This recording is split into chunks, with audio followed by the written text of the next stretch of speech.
নমস্কাৰ welcome to এপ্ৰিন্স পাঠশালা যিহেতু পৰীক্ষালে Matthew কেইটামান দিনহে আছে হেবাবে মই আজি আপোনালোকৰ কাৰণে লৈ আনিছো অসম হিষ্ট্ৰীৰ ওপৰত 100টা এমসিকিউজ এটো পাৰ্ট 1 হয় লাষ্ট মিনিট প্ৰিপাৰেচনত এই ভিডিওটো আপোনালোকক বহুত সহায় কৰিব ইয়াত আমি টপ 100 এমসিকিউজ অসম বুৰঞ্জীৰ ওপৰত ডিসকাস কৰিম ইজিৰ পৰা টানলৈকে থাকিব যাতে আপোনালোকৰ ৰিভিজন হৈ যায় আৰু পৰীক্ষালে যোৱা আগত এই ভিডিওটো এবাৰ চাই গলে almost all parts Assam history cover হৈ যাব সো আহক ভিডিওটো আৰম্ভ কৰোঁ প্ৰথম প্ৰশ্নটো হ'ল when was the Sir Sadullah's ministry formed Sir Sadullahৰ মন্ত্ৰালয় কেতিয়া গঠন কৰা হৈছিল অপচন গিটা হ'ল 1947 1937 1951 নে 1950 ইয়াৰ শুদ্ধ উত্তৰটো হয় অপচন বি that is 1937 ত Sir Sadullah's ministry form হৈছিল Sir Sadullahৰ full name to কি আছিল Sir Syed Mohammad Sadullah আৰু তেওঁ অসমৰ প্ৰথম প্ৰধানমন্ত্ৰী আছিল so first prime minister of Assam বুলি ক'লে কোন হয় Sir Mohammad Sadullah Sir Syed Mohammad Sadullah অসমৰ প্ৰথম প্ৰধানমন্ত্ৰী আছিল ব্ৰিটিছৰ সময়ত প্ৰধানমন্ত্ৰী থাকে so অসমৰ প্ৰথম প্ৰধানমন্ত্ৰী আছিল Sir Syed Mohammad Sadullah আৰু তেওঁ Constituent Assembly ৰো member আছিলে so Sir Syed Mohammad Sadullah কেতিয়া ministry form কৰিছিলে 1937 ত so second প্ৰশ্নটোলে যাও আহক second প্ৰশ্নটো হ'ল Assam was separated from Bengal and was put under a chief commissioner in the year মানে অসমক কি কৰিছিলে বংগৰ পৰা সেপাৰেট কৰি দিছিলে বেলেগ কৰি দিছিলে এটা বেলেগ প্ৰভিন্স বনাই দিছিলে আৰু এজন চিফ কমিশনাৰৰ আন্ডাৰত আনিছিলে সো এটো কোনটো সনত হৈছিলে অপচন গিটা হ'ল A 1874 1971 1890 নে 1930 so ইয়াৰ শুদ্ধ উত্তৰটো হয় option A that is 1874 so 7 ফেব্ৰুৱাৰী 1874 ত কি কৰিছিলে অসমক এটা সেপাৰেট প্ৰভিন্স বনাইছিলে কোনগিখন ডিস্ট্ৰিক্ট তাত আছিল তেতিয়া দৰং নৰ্থ লখিমপুৰ গোৱালপাৰা শিৱসাগৰ ডিব্ৰুগড় শ্ৰীহাটা কাছাৰ গাৰো হিলছ আৰু নাগা হিলছ সো এই গুটেখিনি ডিস্ট্ৰিক্ট জয়েন কৰি পেলাই অসমক এটা সেপাৰেট প্ৰভিন্স বনাইছিলে বেংগলৰ পৰা বেলেগ কৰি দিছিলে আৰু প্ৰথম যোনজন first chief commissioner of Assam কোন আছিল আপোনালোকে এটো নোট ডাউন কৰি ল'ব পাৰে colonel R.H. Keating so colonel R.H. Keating প্ৰথম কোন আছিল চিফ কমিশনাৰ অফ আসাম আছিল Question number 3 le যাও Provincial self autonomy was introduced to Assam from so অসমত self autonomy provincial self autonomy কেতিয়া introduce কৰিছিলে so option গিটা হ'ল A 1947 B 1950 C 1930 নে D 1935 so ইয়াৰ শুদ্ধ উত্তৰটো হয় option D that is 1935 The Government of India Act 1935 ৰ মতে so Government of India Act 1935 মতে provincial self autonomy অসমত যোনটো introduce কৰা হৈছিল next question le যাও question number 4 who among the following in 1830 attempted to organize a confederacy of Assam tribes in order to wrest back the country from the hands of East India Company 1830 সনত বা 1830 সনত নিম্নলিখিত কোনে east India কোম্পানীৰ হাতৰ পৰা দেশখন ঘূৰাই আনিবলৈ অসম জনজাতিৰ এক সংঘ সংগঠিত কৰাৰ চেষ্টা কৰিছিল সো অপচন গিটা হ'ল Konseng Borpatra Gohain option B Piyoli Borphukan C Atan Borgohain D Laluk Borphukan so ইয়াৰ শুদ্ধ উত্তৰটো হয় option B that is Piyoli বৰফুকনে কি কৰিছিলে 1830 সনত এটা সংঘ অসম জনজাতিৰ এটা সংঘ সংগঠিত কৰি ইষ্ট ইণ্ডিয়া কোম্পানীৰ পৰা বা ব্ৰিটিছৰ পৰা ভাৰতখন ঘূৰাই অনা এটা চেষ্টা চলাইছিলে আৰু সেই কাৰণে তেওঁ কি কৰিছিলে 1830 সনত তেওঁক ফাঁসি দিয়া গৈছিলে আৰু তেওঁৰ লগত জেউৰাম দুলিয়া বৰুৱা তেওঁকো কি কৰিছিলে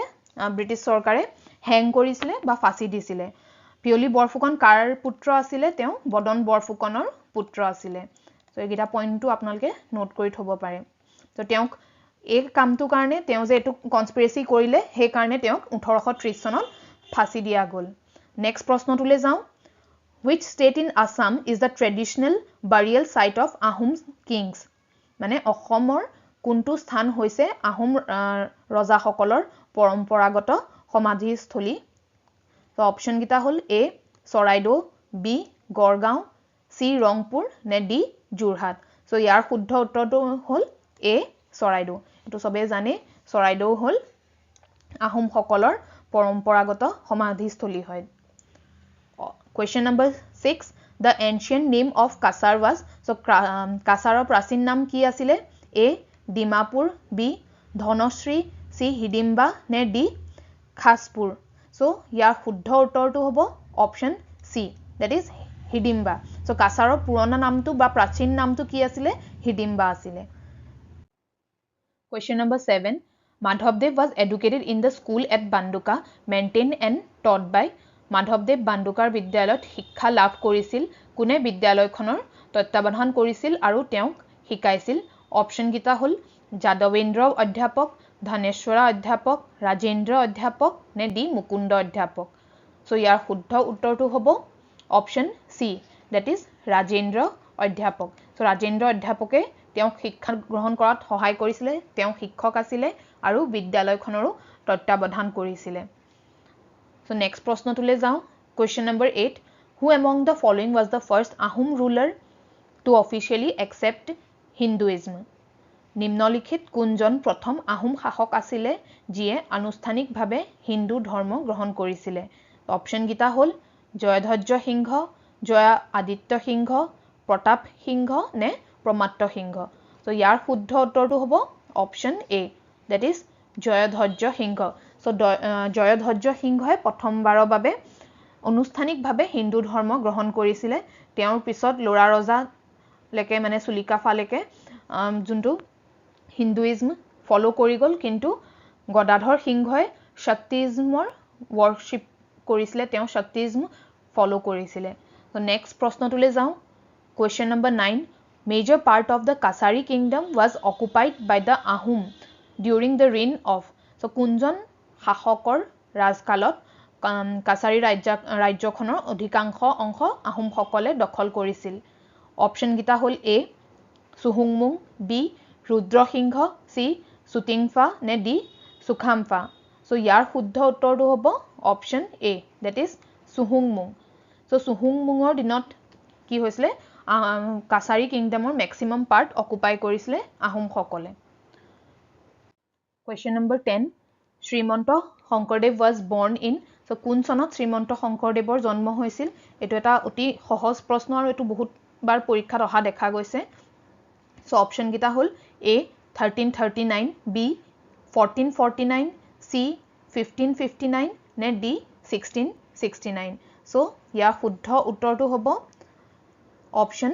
B that is 1449 so 26 September 1449 ত বৰদোৱা থানত শ্ৰীমন্ত শংকৰদেৱৰ জন্ম হৈছিল আৰু তেওঁ মৃত্যু হৈছিল 1568 ত সো এই দুটা সন আপোনালোকে মনত ৰাখিব 1449 ত জন্ম আৰু মৃত্যু 1568 ত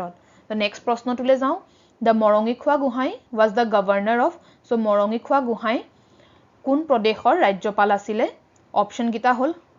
Sadiya provinces B Morongi province সোলাল province নে কামৰূপৰ সো ইয়াৰ শুদ্ধ উত্তৰটো হ'ব B that is Morongi provinces so উত্তৰটো প্ৰশ্নতে আছে মৰঙীখোৱা গোহাঁই যিহেতু কৈছে সো তেওঁলোক কোনটো প্ৰদেশৰ গভৰ্ণৰ আছিল মৰঙী provincesৰ নেক্সট question যাও question number 12 দস্যভাৱ was adopted by so কোনে দস্যভাৱ গ্ৰহণ কৰিছিল হেতু আমি সবে জানো তেওঁ বুলি অপশন গিটা চাই লও শংকৰদেৱ লণ্ডদেৱ খেৰুচুটি আই নে মাধৱদেৱ সো ইয়াৰ শুদ্ধ উত্তৰটো হ'ব অপশন এ that is শংকৰদেৱে দস্যভাৱ গ্ৰহণ কৰিছিল এটো এটা ভক্তি ভাৱ হয় সবে গম পাওঁৱে আমি এটো তো শংকৰদেৱে গ্ৰহণ কৰিছিল question number 13 Badan Borphukan was the governor of so বদন বৰফুকন কোন প্ৰদেশৰ ৰাজ্যপাল আছিল অপশন গিটা হল শদিয়া মৰঙী সোলাল নে কামৰূপ সো ইয়াৰ শুদ্ধ উত্তৰটো হ'ব কামৰূপ বদন বৰফুকন কামৰূপৰ গভৰ্ণৰ আছিল বা ৰাজ্যপাল আছিল নেক্সট প্ৰশ্নটো হল টুংখুঙিয়া বুৰঞ্জী is written by so কোনে টুংখুঙিয়া বুৰঞ্জীখন লিখিছিল অপশন গিটা হল কাশীনাথ তামুলী ফুকন শ্ৰীনাথ বৰবৰুৱা ডিউটিৰাম হাজৰিকা নে বিশ্বেশ্বৰ দ্বাৰা সো ইয়াৰ শুদ্ধ উত্তৰটো হয় অপশ্যন বি সো শ্ৰীনাথ বৰবৰুৱাই তুংখুঙীয়া বুৰঞ্জীখন লিখিছিল আৰু তেওঁ কি আছিলে আহোমৰ কেবিনেট মিনিষ্টাৰ আছিলে আহোমৰ তেওঁ কেবিনেট মিনিষ্টাৰ আছিলে আৰু তেতিয়া এখন তেওঁ বুৰঞ্জী তুংখুঙীয়া বুৰঞ্জীখন লিখিছিলে নেক্সট প্ৰশ্নটো হ'ল Raj Upakhyan by Munshi Joynath Ghosh is a chronicle of the so Raj Upakhyan বুলি যোনখন বুৰঞ্জী মুন্সী জয়নাথ ঘোষে লিখিছিলে এখন কাৰ ওপৰত লিখিছিলে আহোম কোচ কাছাৰী নে চুতীয়া সো ইয়াৰ শুদ্ধ উত্তৰটো হয় অপশ্যন বি সো কোচৰ ওপৰত লিখিছিলে ৰাজ উপাখ্যানখন মুন্সী জয়নাথ ঘোষ মানে এখন কোচসকলৰ বুৰঞ্জী হয় ৰাজ উপাখ্যান আৰু সেইখন মুন্সী জয়নাথ ঘোষে লিখিছিলে next so question number 16 Rani Gaidinliu a famous character of Indian movement belong to so ভাৰতীয় আন্দোলনৰ এক বিখ্যাত চৰিত্ৰ ৰাণী গেডিলিও কোন জনজাতিৰ আছিল অপশ্যন গিটা হ'ল Naga tribe Karbi tribe Lalung tribe নে কাছাৰী ট্ৰাইব সো ইয়াৰ শুদ্ধ উত্তৰটো হ'ব option A that is Naga tribe তেওঁ নাগা ট্ৰাইবৰ আছিলে নাগা ট্ৰাইবতে আৰু এটা যোনটো সাব ট্ৰাইব বুলি ক'ব পাৰো ৰংমি সো ৰংমি ট্ৰাইবৰ আছিলে তেওঁ জন্ম ক'ত হৈছিলে মণিপুৰত হৈছিলে সো মেইনলি ৰাণী গেডিলিও আমি কওঁ মণিপুৰৰ মানে ফ্ৰীডম ফাইট ভাৰতৰ ফ্ৰীডম ফাইটাৰ আছিলে মণিপুৰৰ হয় বুলি কওঁ আৰু তেওঁ জন্ম হৈছিলে 26 জানুৱাৰী 1915 চনত হৈছিলে তেওঁ 13 বছৰৰ বয়সতে ফ্ৰীডম ষ্ট্ৰাগলত পাৰ্টিসিপেট কৰিছিলে আৰু তেওঁ 1982 ত পদ্মভূষণ এৱাৰ্ড পাইছিলে আৰু ৰাণী উপাধিটো তেওঁ কোনে দিছিলে জানেনে এটো জৱাহৰলাল নেহৰুৱে দিছিলে তেওঁক ৰাণী উপাধিটো নেক্সট প্ৰশ্নটোলৈ যাওঁ The Kus coins were known as so Kus মুদ্ৰা কি নামেৰে জনা গৈছিল সো অপশ্যন গিটা হ'ল A মোহৰ B টাকা C নাৰায়ণী নে D টংকা সো ইয়াৰ শুদ্ধ উত্তৰটো হ'ল option C that is Narayani so কুছ কইন গিটাক আমি নাৰায়ণী নামে জানিছিলো বা জনা গৈছিল so the shape of Ahom coins were so আহোমৰ মুদ্ৰাৰ আকৃতি কেনে আছিল কি ধৰণৰ আছিল সো অপশ্যন গিটা চাও স্কয়াৰ octagonal hexagonal নে none of the above so ইয়াৰ শুদ্ধ উত্তৰটো হয় option B that is octagonal so আহোমৰ কইনৰ যোনটো শেপ আছিল যোনটো আহোমৰ মুদ্ৰাৰ শেপ আছিল এটো octagonal আছিল মানে 8টা সাইড থকা so octagonal হয় আৰু আহোমৰ কইন প্ৰথমতে কোনে উলাইছিলে গম পায়নে জয়ধ্বজ সিংহ so এটো প্ৰশ্ন আমি পিছতো পাম সকে মই তেম বুলি জনাই থৈছো জয়ধ্বজ সিংহই প্ৰথম কইন ইন্ট্ৰোডিউস কৰিছিলে আহোমৰ So next, so question number 19, from whose reign was the Sanskrit language used on Ahom coins? So কাৰ ৰাজকালৰ পৰাই আহোমৰ মুদ্ৰাত সংস্কৃত ভাষাটো ব্যৱহাৰ হৈছিল so অপশ্যন গিটা হ'ল A Rudra Singh B Shiva Singh C Pratap সিংহ নে D সুদাংফা so ইয়াৰ শুদ্ধ উত্তৰটো হ'ব অপশ্যন A that is ৰুদ্ৰ সিংহ ৰুদ্ৰ সিংহৰ দিনৰ পৰাই কি হৈছিলে যোনটো সংস্কৃত ভাষাটো আহোমৰ মুদ্ৰাত মানে ব্যৱহাৰ কৰা হৈছিল নেক্সট প্ৰশ্নটোলৈ যাওঁ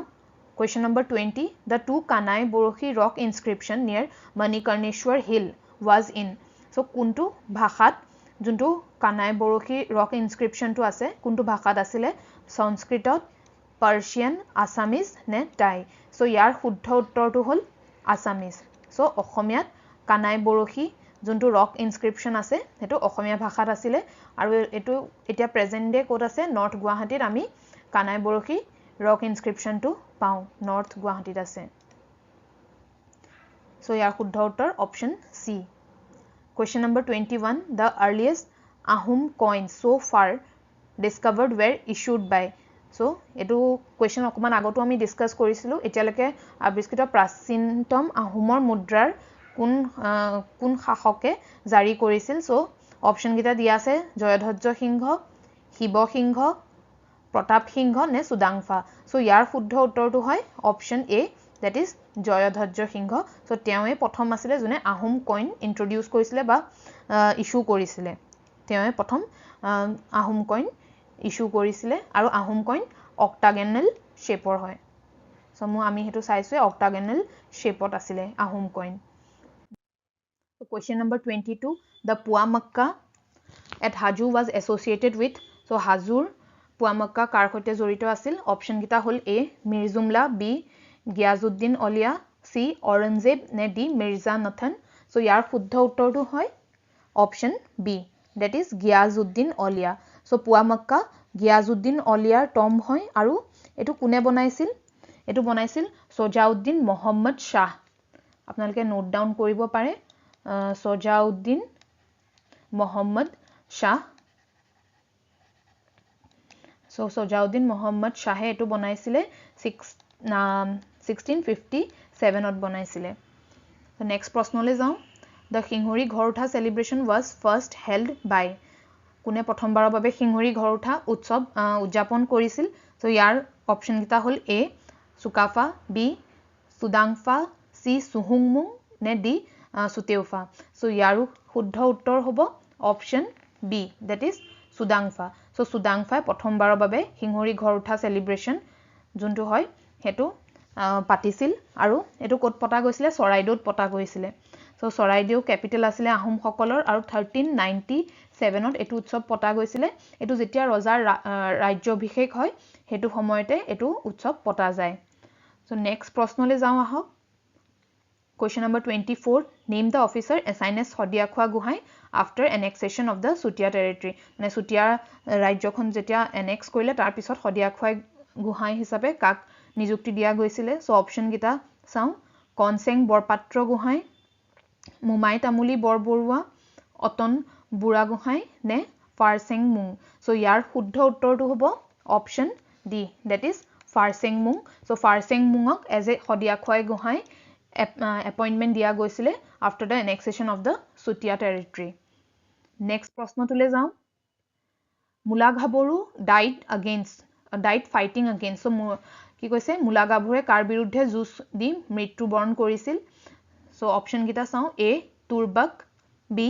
মিৰ্জুমলা সি দেতসাং নে ডি মিৰ্জা নাথান সো ইয়াৰ শুদ্ধ উত্তৰটো হল option A that is Turbak so Turbak মানে মুগলৰ अगेंस्टত মুলাগাবৰুৱে যুঁজ দিছিল তুৰবকৰ अगेंस्टত সো তেওঁ লগত যুদ্ধ কৰি তেওঁ মৃত্যুবৰণ কৰিছিল সো তেওঁ যোনজন হাজবেন্ড আছিল তেওঁ পতি কোন আছিল ফাৰসেং মুং যোনটো আমি আগৰ প্ৰশ্নটোত দেখিলো সো তেওঁ বচাবলে সো মুলাগাবৰুৱে যুদ্ধ কৰিছিল তুৰবকৰ अगेंस्टত আৰু হে যুদ্ধতে তেওঁৰ মৃত্যু হল নেক্সট প্ৰশ্নটো চাও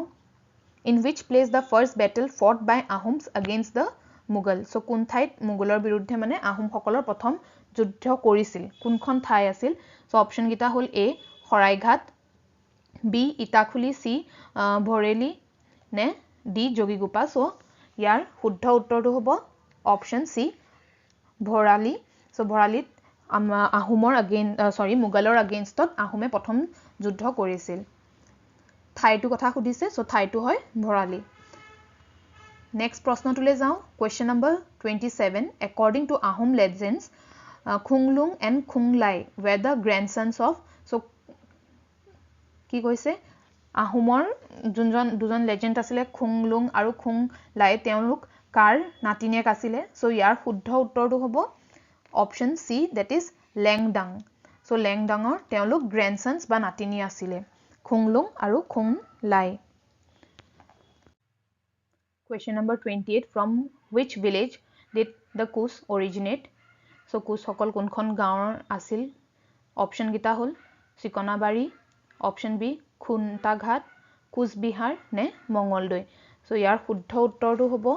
অপচন এ দ্যাট ইজ চিকনাবাৰী বা চিকনগ্ৰাম যোনটো কৈছে সো যোনজন প্ৰথম কুচ ৰজা আছিল বিশ্বসিংহৰ যোনজন দেউতাক আছিল হৰিয়া মণ্ডল সো হৰিয়া মণ্ডল হেখন গাঁৱৰ আছিল সো হৰিয়া মণ্ডল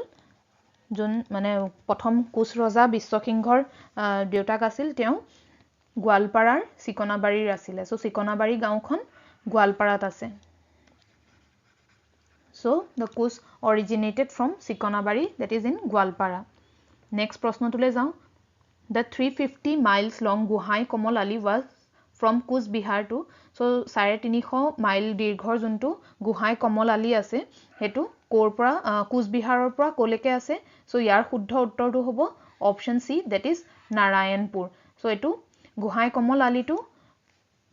নৰনাৰায়ণৰ দিনত বনাইছিলে নৰনাৰায়ণৰ দিনত গোহাঁই কমললি বনাইছিলে আৰু হেতু কোচবিহাৰৰ পৰা নাৰায়ণপুৰলৈকে আছিলে নেক্সট প্ৰশ্নটোলৈ যাওঁ question number 30 name the Ahom king who married the Kush princess Mongala Devi যাৰ নামত মংগলদৈটো পৰিছে মংগলা দেৱী সো কোনজন আহোম ৰজাই কুশ ৰাণী মানে কুশ ৰাজকুমাৰী মংগলা দেৱীক বিয়া পাতিছিল সো অপচন গিটা হল এ সুহুংমুং বি সুক্লেংমুং সি প্ৰতাপ সিংহ নে ডি সুৰামফা সো ইয়াৰ শুদ্ধ উত্তৰটো হ'ব option C that is Pratap Singha so Pratap সিংহই কুশ ৰাণী কুশ ৰাজকুমাৰী মংগলা দেৱীৰ লগত বিয়া পাতিছিল নেক্সট কোৱেশ্চন টুলে যাওঁ the Mughal general who occupied Gorgaon was so Gorgaon দখল কৰা মুঘল জেনাৰেল জন কোন আছিল সো অপচন গিটা হল A Mirza Nathan B Abu Bakr C Raja Ram Singh নে ডি মিৰ্জুমলা সো ইয়াৰ শুদ্ধ উত্তৰটো হয় option D that is Mir Jumla so Mir Jumla Mughal general আছিল জনে গড়গাঁও অকুপাই কৰিছিল তেওঁ কোন চনত কৰিছিল 1662 তেতিয়া মুঘলৰ সৰি আহোমৰ ক্যাপিটেল কি আছিল গড়গাঁও আৰু গড়গাঁও তেওঁ তেতিয়া দখল কৰিছিল 1662 নেক্সট প্ৰশ্নটোলৈ যাওঁ টু হুম ডিড লালুক চুলা বৰফুকন সাৰেন্ডাৰ গুৱাহাটী সো লালুক চুলা বৰফুকনে কাৰ ওচৰত গুৱাহাটী আত্মসমৰ্পণ কৰিছিল সো অপচন গিটা হল A Shaista Khan B Minawar Khan C prince Azamtara D Wazir Zafar Khan so ইয়াৰ শুদ্ধ উত্তৰটো হ'ব option C that is prince Azamtara so prince আজমতাৰাৰ হাতত লালুক চুলা বৰফুকনে গুৱাহাটীখন আত্মসমৰ্পণ কৰিছিল আৰু প্ৰিন্স আজমতাৰা কোন আছিল তেওঁ অৰংজেবৰ পুত্ৰ আছিল কাৰ পুত্ৰ আছিল অৰংজেবৰ পুত্ৰ আছিল প্ৰিন্স আজমতাৰা নেক্সট প্ৰশ্নটোলৈ যাওঁ the Joysagar tank was excavated by জয়সাগৰৰ ট্যাঙ্ক কোনে খনন কৰিছিল অপচন গিটা হল A Gadadhar Singha B Rudra Singha C Shiva Singha নে ডি সুৰামফা সো ইয়াৰ শুদ্ধ উত্তৰটো হ'ব option B that is Rudra সিংহই জয়সাগৰ ট্যাঙ্কটো এক্সকাভেট কৰিছিল question number 34 in Ramayana it is stated that Amrutaraj founded the kingdom of so ৰামায়ণত মতে কোনখন ৰাজ্য অমৃতৰাজে প্ৰতিষ্ঠা কৰিছিল অপচন গিটা হল A Darrang B Cooch Behar C Srihatta নে ডি প্ৰাগজ্যোতিষপুৰ সো ইয়াৰ শুদ্ধ উত্তৰটো হয় option D that is Pragjyotishpur so ৰামায়ণতো প্ৰাগজ্যোতিষপুৰৰ উল্লেখ আছে আৰু ৰামায়ণৰ মতে প্ৰাগজ্যোতিষপুৰ অমৃতৰাজে কি কৰি প্ৰতিষ্ঠা কৰিছিল নেক্সট প্ৰশ্নটোলৈ যাওঁ question number 35 the temple of Umananda was built by so কোনে উমানন্দৰ মন্দিৰ নিৰ্মাণ কৰিছিল অপচন গিটা হল A Gadadhar Singha B Rudra Singha C Shiva Singha নে ডি প্ৰমাত্ত সিংহ সো ইয়াৰ শুদ্ধ উত্তৰ হয় অপচন এ সো গদাধৰ সিংহই কি কৰিছিল উমানন্দ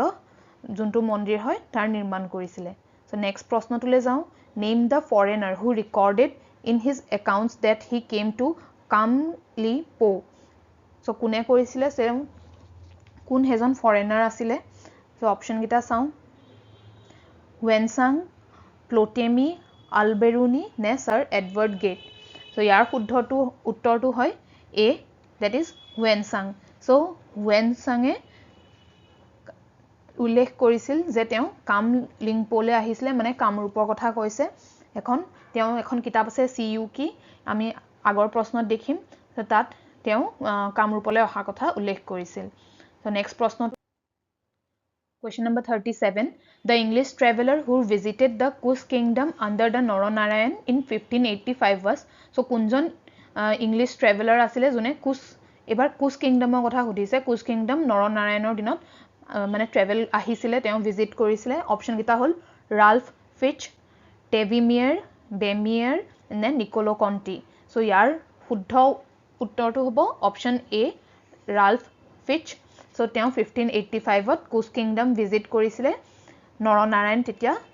তাৰ ৰজা আছিল সো নেক্সট প্ৰশ্নটো হল Sri Durjaya was the capital of so কাৰ ৰাজধানী আছিল শ্ৰী দুৰ্জয়া অপচন গিটা হল এ ৰত্নপালা ভাস্কৰ বৰ্মন ৰুদ্ৰ সিংহ নে নীতিপাল সো ইয়াৰ শুদ্ধ উত্তৰ হয় option A that is Ratnapala so ৰত্নপালাৰ এখন ৰাজধানী আছিল শ্ৰী দুৰ্জয়া এটো পালা ডাইনেষ্টি আন্ডাৰত পৰিব সো ৰত্নপালা ৰাজধানী আছিলে নেক্সট প্ৰশ্নটো চাও the Pashupatinath temple inscription in Nepal refers to Godradi Kalinga Shalapati who was he Pashupati যোনটোৰ মন্দিৰ আছে নেপালত তাত এটা ইনস্ক্ৰিপশন আছে হেতুত এজন ৰজাৰ কথা কৈছে গদ্ৰাদি কলিংগ শালাপতি সো এজন কোন হয় সো অপশন গিতা চাও যশোবৰ্মনা সুশীত বৰ্ণিনা শ্ৰী হৰ্ষদেৱ অফ কামৰূপ নে বজ্ৰদেৱ সো ইয়াৰ শুদ্ধ উত্তৰটো হ'ব সি শ্ৰী হৰ্ষদেৱ সো হৰ্ষদেৱৰ কথা কৈছে তেওঁ স্থলস্তম্ভ ডাইনেষ্টিৰ ৰজা আছিলে সো স্থলস্তম্ভ ডাইনেষ্টি আপোনালোকে গম পাইছেকে সো স্থলস্তম্ভ ডাইনেষ্টিৰ মোষ্ট পাৱাৰফুল কিং আছিলে হৰ্ষদেৱ আৰু তেওঁৰ কথাই পশুপতি যোনটো মন্দিৰ আছে নেপালত হে তাৰ ইনস্ক্ৰিপশনত তেওঁৰ কথা গদ্ৰধাৰী কলিংগ শালাপতি বুলি উল্লেখ কৰা গৈছে so next প্ৰশ্নটোলে question number 40 who deciphered the Borgaon copper plate of Ratnapala so Ratnapalar Borgaon copper plate কোনে ডিসাইফাৰ কৰিছিলে অপশন গিটা হল এ ডক্টৰ হিউমলি doctor S K Bhuyan E G Glazier নে ডি এম কোচ সো ইয়াৰ শুদ্ধ উত্তৰটো হ'ব option A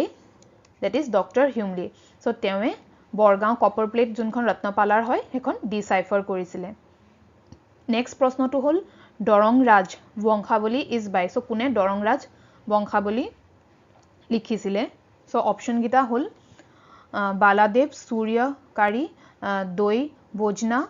option B Kaviratna Saraswati option সি দুৰ্গা বৰ কায়স্থ নে ডি পণ্ডিত বিদ্যা বিনোদ সো ইয়াৰ শুদ্ধ উত্তৰটো হ'ব অপশন এ that is বালাদেৱ সূৰ্যকাৰী দৈ ভোজনা সো তেৱে কি কৰিছিলে দৰঙাৰাজ বংশাৱলীখন লিখিছিলে আৰু এটো দৰং আমাৰ যোনখন প্ৰেজেন্ট দৰং ডিস্ট্ৰিক্ট হয় তাৰ ওপৰত এখন বংশাৱলী লিখা গৈছিলে সো নেক্সট প্ৰশ্নটোলে যাও আহক from which victorious battle came did Bhaskar Varman issue the famous Nidhanpur copper plate grant প্ৰশ্ন কিতাবা আহে কি নিধানপুৰ কপাৰ প্লেট গ্ৰান্ট কোনে ইস্যু কৰিছিলে হেতু উত্তৰটো আপোনালোকে গম পাইছে ভাস্কৰ বৰ্মন হয় কিন্তু এবাৰ সুধিছে কোনখন যুদ্ধত বিজয় হোৱাৰ পিছত এখন নিধানপুৰ কপাৰ প্লেট গ্ৰান্টখন ইস্যু কৰিছিলে সো ভাস্কৰ বৰ্মনে কোনখন বিজয় যুদ্ধৰ পৰা বিখ্যাত নিধানপুৰ কপাৰ প্লেট অনুদান জাৰি কৰিছিল সো অপশন গিটা চাও আহক কৰ্ণা সুবৰ্ণা পুন্দ্ৰাৱৰ্ধন গদ্দা নে কামৰূপা সো ইয়াৰ শুদ্ধ উত্তৰটো হয় option A that is Karna Suvarna so Karna Suvarna যোনখন হেখন যুদ্ধ জিকাৰ পিছত ভাস্কৰ বৰ্মনে যোনটো famous Nidhanpur copper plate grant আছে হেখন ইস্যু কৰিছিলে সো নেক্সট প্ৰশ্নটোলে যাও আহক question number 43 in CU কি মই কৈছিলে অলপ আগত হুৱেনচাঙৰ যোনখন কিতাপ হয় CU কি হুৱেনচাঙৰ records the circumference of Kamrup was about so তেওঁ তাত কামৰূপৰ বিষয়ে লিখিছিলে তেওঁ কামৰূপ কেতিয়া আহিছিলে তাত কি পালে হেখিনি সব তেওঁ CU কি কিতাপখনত লিখিছিলে সো হেখনৰ মতে কামৰূপৰ আমাৰ circumference টো কিমান আছিলে সো চাও আহক অপশন গিটা 1701 মাইল 1600 মাইল 1750 মাইল নে 1700 মাইল সো ইয়া শুদ্ধ উত্তৰটো হ'ব option D that is 1700 miles so 1700 miles CUK কিতাপখনত হুৱেনচাঙে ৰেকৰ্ড কৰিছিলে কি কামৰূপৰ যোনটো পৰিধি হয় হেতু 1700 মাইল হয় so next question টুলে যাও what gift did হুৱেনচাং accept from Bhaskar Barman so Bhaskar Barmanৰ পৰা হুৱেনচাঙে কি উপহাৰ লৈছিলে so অপশন গিটা চাও A Chatter B Chamshri C Holali নে D CUK so ইয়াৰ শুদ্ধ উত্তৰটো হয় হোলালি so হোলালি মানে কি হয় এক cap of fur so এটা cap আসলে ফাৰৰ so হেতু হুৱেনচাঙে ভাস্কৰ বৰ্মনৰ পৰা উপহাৰ হিচাপে গ্ৰহণ কৰিছিলে so আমি যদি চাও হুৱেনচাং কাৰ দিনত আহিছিলে হেতু প্ৰশ্ন হ'ব পায় ভাস্কৰ বৰ্মনৰ দিনত আহিছিলে তেওঁ কামৰূপত আহিছিলে CUK কিতাপখন লিখিছিলে so তাত কি লিখিছিলে 1700 মাইল আমাৰ কামৰূপৰ যোনটো পৰিধি হয় হেতু 1700 মাইল বুলি কৈছিলে আৰু তেওঁক ভাস্কৰ বৰ্মনে কি গিফট দিছিলে হোলালি a cap of fur next প্ৰশ্নটোলৈ যাওঁ Ratnamala composed by Purushottam Vidyavagish is a work on so' Ratnamala যোনখন পুৰুষোত্তম বিদ্যা ভাগিছে লিখিছিলে সেইখন কিহৰ ওপৰত লিখিছিলে মানে কি কিতাপ আছিলে এখন চ' গ্ৰামাৰৰ ওপৰত আছিলে নে পয়েট্ৰি নে এষ্ট্ৰলজি নে এখন নোবেল আছিলে চ' ইয়াৰ শুদ্ধ উত্তৰটো হ'ব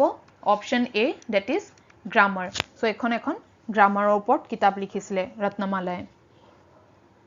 ৰত্নমালা বুলি কিতাপখনৰ নাম আছিলে এখন গ্ৰামাৰৰ ওপৰত আছিলে আৰু লিখিছিলে পুৰুষোত্তমে next question number 46 one of the disciplines of Shankardeva was so শংকৰদেৱৰ কোনজন শিষ্য আছিল নৰনাৰায়ণ চন্দ্ৰখান মহেন্দ্ৰ নাৰায়ণ নে মাধৱ কন্দলী so ইয়াৰ শুদ্ধ উত্তৰটো হ'ল অপশ্যন বি that is চন্দ্ৰ খান বা চন্দ্ৰ চাই বুলিও কয় তেওঁ এজন মুছলিম টেইলাৰ আছিলে তেওঁ কুশ ৰজাৰ কাৰণে কি কৰিছিলে কাপোৰ চিলাইছিলে so মুছলিম দৰ্জী আছিলে আৰু কুশ ৰজাৰ কাৰণে তেওঁ কাপোৰ চিলাইছিলে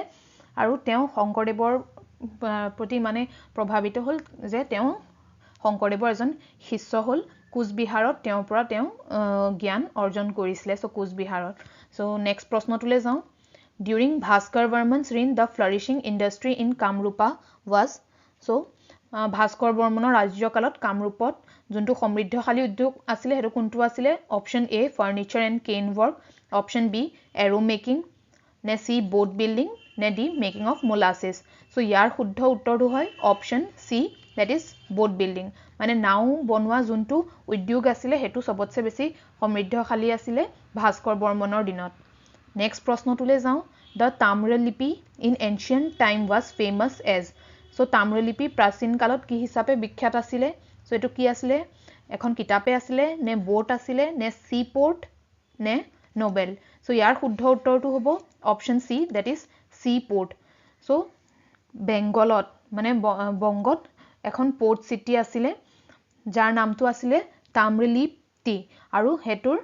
যোনটো পোৰ্ট আছিলে হে পোৰ্টটোৰ নাম আছিলে তাম্ৰলিপি আৰু হেখন সুহুমা কিংডমৰ